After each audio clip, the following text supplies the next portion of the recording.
the last question I wanted to ask, Glenn, is you said, look, the Mueller report must exonerate Trump. If I'm characterizing it right, again, that's why you're here. Otherwise, Mueller would object. Well, it turns out now Mueller's team did object to Barr's summary of it. So you're not claiming, like Trump, that this is a total exoneration of him, right? Well, so no. So these reports are very difficult to discern and to analyze because not only are they anonymous, we don't know how many people are objecting, we don't know who they are they FBI agents, are they Mueller investigators? But one thing we do know for sure, because every media outlet has now said it explicitly, is that the people who are objecting to Barr's letter are not objecting to the section where he said that Mueller found no evidence to establish conspiracy between Russia and Trump over the election. What they're objecting to is they feel that Barr left out things on the question of obstruction of justice, on whether or not Trump tried to derail or cover up or prevent Mueller from finding the truth. Barr said in his letter that Mueller said there's facts on both sides. You can look at it and say there was obstruction, or you can look at it and say it's just presidential prerogatives to fire the FBI director, to direct the Justice Department what to look at, and then therefore he couldn't reach a conclusion.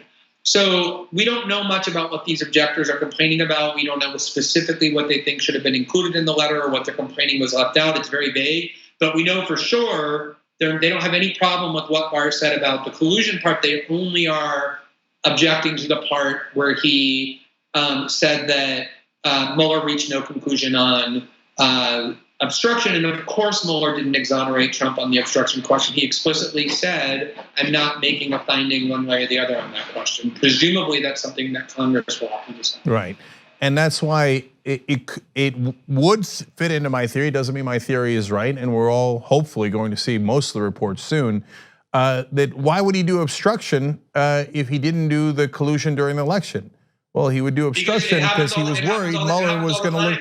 Hold on. It happens all the time. People lie. Like, why did Bill Clinton lie about having sex with Monica Lewinsky, even though there was no underlying crime? People lie all the time to cover up things that are politically embarrassing but that aren't criminal. Yeah, so that's certainly possible. And the other possibility is that he tried to obstruct the investigation because he thought Mueller was going to look into his financial ties with Russia and he would have been toast. And we're going to find out soon if Mueller did or did not look into his business ties. And if he didn't, it exonerates Trump of absolutely nothing. No, of course not. Of course not. But we should. But I just. Do you believe that Donald Trump might have committed crimes such as campaign finance violations? I don't know whether or not you could make a convincing case that paying off somebody to keep quiet about an affair is a campaign finance violation. The fact that they prosecuted Michael Cohen means that you can at least make a case that if there's money spent to silence somebody to help you win, that counts as campaign spending. And if it's in violation of campaign finance laws, then you've broken the law.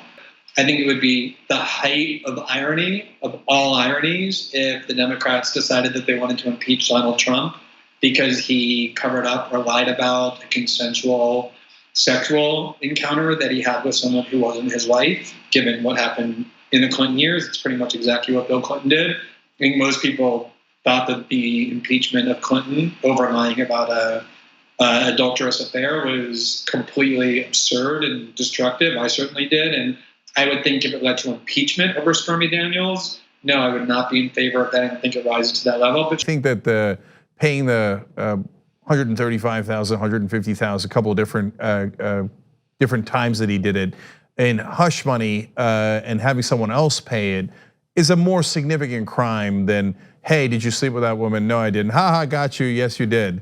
So I think it's a little apples and oranges, but I hear your point, and it's not perfectly germane to the rest of the conversation. So at least we're both clear on it. So let's move on. I don't think anybody thinks the unredacted Mueller report should be released to the public. It probably has names in it of Russians who work with the CIA, and it probably describes how the US found out what Russian hackers were doing that we wouldn't, if we were the US government, want the Russians to know about. So I don't think anyone thinks the full unredacted Mueller report should be public without redactions. And I think there are people I think in Congress that need to see the full unredacted report. But it would be shocking, Jane, if somebody like Bob Mueller, after 22 months, having unlimited resources at his disposal, very aggressive prosecutors, didn't hunt down every conceivable lead. I know people so ancillary to this investigation who got subpoenaed by Robert Mueller, who got questioned by Robert Mueller, because Mueller knew that one day it's going to be public what he looked at. And if he didn't look at things like that server, people like you and everybody else were going to say this investigation was a fraud and a sham, and Mueller's legacy and reputation built up over a lifetime would be destroyed. So I'd be shocked if he didn't hunt down every even frivolous lead just in order so that nobody can say there's stuff you didn't look at. So I really disagree, and that might go to the heart of our different points of view on this story. So the main thing that I'm worried Mueller did not look into, and the main thing that I'm concerned shows Trump's ties with the Russians, is his decades-long financial dealings with the Russians, which I would be shocked if it weren't criminal in nature for the reasons that are very, very public. Okay, so. But would I be surprised if Mueller didn't look into it? No, I was worried. I said on the program more than a month before the Barr's summary came out, brace for impact. I don't think he looked at his business ties. Why? Because he was given a narrow mandate. Only look at the election. Now, I think that that's a foolhardy way to go, because my thesis is if Trump is helping the Russians, it's because they have compromising information on him. If you want to know what the compromising information is, that's not during the election, that's before the election. So you should definitely look into that. But if he didn't, then this is deeply problematic. So, Glenn, you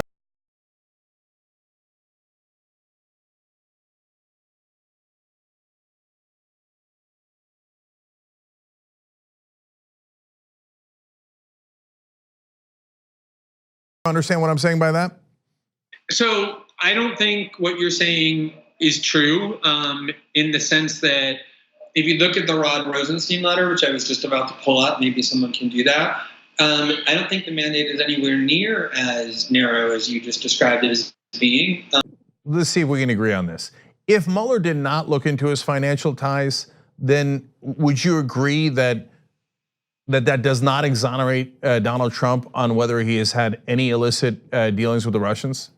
Of course, I would agree with you on that. And I could go on and on. They built up a naval presence in the Black Sea. They bombed Putin's ally in Syria, something that Obama also refused to do over and over. They expelled diplomats and imposed sanctions on oligarchs.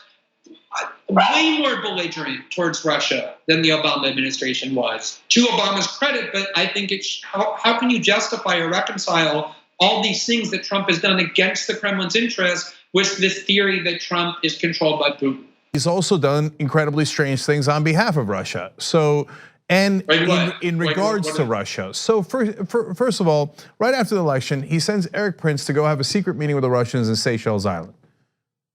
Regular people don't do that. Presidents don't send mercenaries to go have secret meetings with other government officials. That's crazy. So I don't know what rational explanation there could possibly be for that. Then when he's in meetings with Putin, he won't allow American translators into meetings. That is absolutely nuts. It's clearly covering something. After one of the meetings, he takes the translator's notes. So he's covering something up. So that's part of it. Now, in terms of the actions, look, one of the things he did, and the thing that he was most insistent on was no sanctions on the Russians. And the Senate votes 98-2. Then he turns around and goes, "Oh, God damn it, I don't want to do these sanctions, but now I have to because they could override his veto." And then he delays doing the sanctions. So what's a possible theory as to why he would be insistent on not doing the sanctions, insistent that the Russians didn't interfere, didn't do anything wrong? And have all these secret meetings with Putin, maybe potentially withdraw from Syria after having yet another secret meeting with Putin 2 weeks earlier than that. And I'm curious whether you agree with this. So other than arming the Ukrainians, I believe that almost any Democratic or Republican president would have done everything that Trump did, plus put sanctions on Russia, plus not withdraw from Syria. Now, I want him to withdraw from Syria, but do all these other things that were. Obama didn't try to move Major. Obama refused to bomb Assad. And he But that refused was to after vote to try the and remove second set Maduro. of chemical weapons bombings, if you believe that story, right? So it was a slightly different situation. And as you know, the bombing was purposely ineffective, and the Russians, and we did rightfully communicate with the Russians before the bombing. Right. So I mean, I don't think that. I mean, I don't know. I agree. My long list of examples, I put the bombing in Syria relatively low down on the list. I mean, although it is provocative, remember there was a huge bipartisan outcry, and there still is a lot of anger toward Obama. Also, that if you're in a political climate where the media and Democratic narrative is that anything that you do that is standing next to Putin, talking to Russians, is a form of treason. Conversations you've had with the Russians have been leaked. They have had intercepted conversations like Michael Flynn's with the Russian ambassador that were leaked to the Washington Post. You'd be very worried about leaks, that leaders need to be able to talk to one another in secrecy and not be worried that those are going to be leaked. I don't think there's any suspicions that are raised by that. And I think that it is incomprehensible that Robert Mueller would have investigated Donald Trump for 22 months. And in the midst of all these allegations that the Russians have leverage over Trump, that Trump is serving Russian interests at the expense of the US, one of the gravest accusations you can make about a US president, that either Mueller wouldn't have bothered to look into that, or that he would have looked into it, found evidence for it, and not told anybody about it. That's inconceivable. Are you kidding me? Did the amount of intimidation the Republicans did, do not go cross the red line and look into Trump's business interests. They said that 1,000 times.